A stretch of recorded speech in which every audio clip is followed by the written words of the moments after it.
Sa number 10, Police Station 5 sa Barangay Granada sa Bacolod ang natalana magsaylo sa duta nga gidonate sa pamilya Bantog samtang masako naman ang pag-usbong sang turismo sa among mga lugar.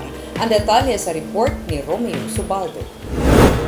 Magluwas nga paborito sa mga bikers nga sa kaon ng Barangay Granada sa Bacolod kadamo sa mga resort nga yari diri. Isa ini sa mga rason sa hinali nga pag-usbong sang turismo sang barangay. Ini ang nagluso sa pamilya Bantog nga mag-donate sang parte sang ilang duta sa PNP para patukuran sa Police Station 5. Sunod sa kay Michael Lawrence Bantog, presidente sang Bantog Real Estate Development Corporation, sang ginayo siya sa mga opisyal sang PNP, wala na siya nagpangduha-duha pa.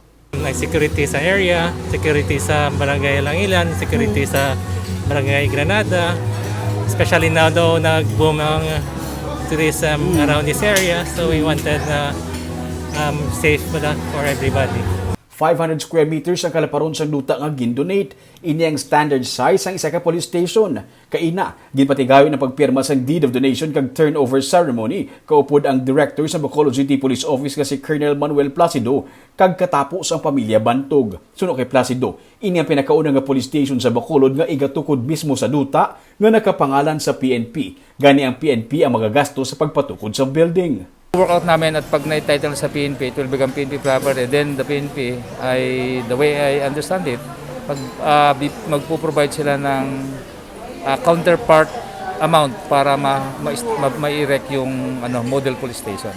Dugang pa ni Placido, strategic ang location sang gidonate nga duta nga yara lang sa higad sang highway. Ang daan nga police station nahamtang sa barangay proper sang Granada kag nagatindog sa duta sang barangay. Sa programa kay inasang aga, ginpasadunggan man sang Zonta Club of Bacolod ang mga policewoman sa Bacolod City Police Office sa ilang pagserbisyo sa komunidad, ilabi na sa tiun sa pandemic.